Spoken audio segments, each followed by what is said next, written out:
Hi hello ನಮಸ್ಕಾರ. Metalling ರಸ್ತೆಗೆ ಹೊಂದ್ಕೊಂಡಂಥ ಜಾಗ, ಜೊತೆಗೆ ಚಾನಲ್ ಅಟ್ಯಾಚ್ ಪ್ರಾಪರ್ಟಿ.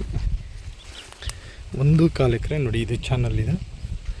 ಈ ಪ್ರಾಪರ್ಟಿ ಇದು ತೆಂಗಿನ ಮರ ಇಲ್ಲಿಂದ ಶುರುವಾದರೆ ಲಾಸ್ಟ್ ಬ್ಯಾಕ್ ಸೈಡ್ ಏನು ತೆಂಗಿನ ಮರ ಬರುತ್ತೆ, ಒಂದು 17 ತೆಂಗಿನ ಮರ ಬರುತ್ತೆ. ಈ ಕಡೆ ಆ ತೆಂಗಿನ ಮರ ಲಾಸ್ಟ್ ಬಾರ್ಡ್ರು. 1.25 ಎಕರೆ ಜಾಗ, ಖಾಲಿ ಜಾಗ. ಇಲ್ಲಿ ವಾಟ್ರಿಗೆ ಯಾವುದೇ ರೀತಿ ಸಮಸ್ಯೆ ಇಲ್ಲ. ಬೋರ್ ಹಾಕೊಂಡ್ರೂ ನೀರು ಸಿಗುತ್ತೆ. ಜೊತೆಗೆ ಎಲೆಕ್ಟ್ರಿಕಲ್ಲು ಪಕ್ಕದಲ್ಲೇ ಇದೆ. ಇಲ್ಲಿಂದ ವಿಲೇಜು ಜಸ್ಟು ಒಂದು 300 ಮೀಟ್ರ್ ಡಿಸ್ಟೆನ್ಸಲ್ಲಿ, 3/4 ಕಿಲೋಮೀಟ್ರ್ ಡಿಸ್ಟೆನ್ಸಲ್ಲಿದೆ. ಈಸ್ಟ್ ಫೇಸ್ಗೆ ರಸ್ತೆ ಬರೋದರಿಂದ ವಾಸ್ತು ಪ್ರಕಾರ ಇದೆ ಈ ಚಾನಲ್. ಇದು ರೋಡು ಬಿಡ್ತು 150 ಅಡಿ ಅಗಲ ಬರುತ್ತೆ. ಬಾಕ್ಸ್ ಆಗಿದೆ.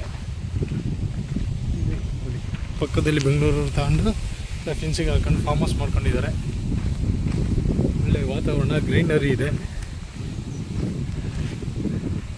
ಖಾಲಿ ಜಾಗ.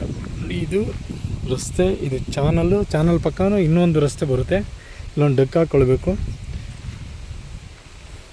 ಇಲ್ಲಾಂದರೆ ಅಲ್ಲಿ ಟಾರ್ ರೋಡಿಂದ ಜಸ್ಟ್ ಒಳಗಡೆ 400 ಮೀಟ್ರ್ ಬರಬೇಕು. ಟಾರ್ ರೋಡಿಂದನೂ ಸಹ ರಸ್ತೆಗೆ ಕನ್ವೀನಿಯೆಂಟ್ ಇದೆ.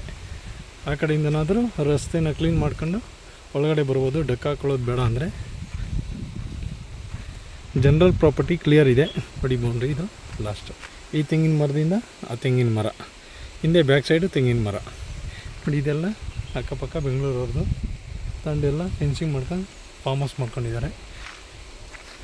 ಕ್ಲಿಯರ್ ಇದೆ ಡಾಕ್ಯುಮೆಂಟು. ಪರ್ ಗುಂಟೆ ಬಂದು 2 ಲಕ್ಷ ಹೇಳ್ತಾರೆ, ನೆಗೋಷಿಯಬಲ್ಲು. ಮಂಡ್ಯ ಬಸ್ ಸ್ಟ್ಯಾಂಡಿಂದ ಈ ಲ್ಯಾಂಡ್ಗೆ 14 ಕಿಲೋಮೀಟ್ರ್ ಆಗುತ್ತೆ. ಬೆಂಗಳೂರು 103 ಕಿಲೋಮೀಟ್ರ್ ಆಗುತ್ತೆ. ಮದ್ದೂರು 24 ಕಿಲೋಮೀಟ್ರ್ ಆಗುತ್ತೆ. ಮಂಡ್ಯ ಜಿಲ್ಲೆ, ಮಂಡ್ಯ ತಾಲೂಕು ವ್ಯಾಪ್ತಿಗೆ ಬರುತ್ತೆ ಈ ಜಾಗ. 1.25 ಎಕರೆ ಜಾಗ ನೋಡ್ತಾ ಇರೋರಿಗೆ ಹೇಳಿ ಮಾಡಿಸಿದಂಥ ಜಾಗ. ಜೊತೆಗೆ ಫಾರ್ಮ್ ಹೌಸ್ ಮಾಡ್ಕೊಂಡು ಒಂದು ಮನೆ ಕಟ್ಕೊಂಡು ವಾಸ ಮಾಡ್ಬೋದು. Clear document, general property, ready to ರಿಜಿಸ್ಟರ್ಗೆ ಇರ್ತಕ್ಕಂಥ ಈ ಪ್ರಾಪರ್ಟಿ ತಗೊಳ್ಳೋಕ್ಕೆ ಇಷ್ಟಪಟ್ಟವರು ಸಂಪರ್ಕಿಸಿ. ಸಾಯಿಬಾಬಾ ಪ್ರಾಪರ್ಟೀಸ್ ಚನ್ನಪಟ್ಟಣ.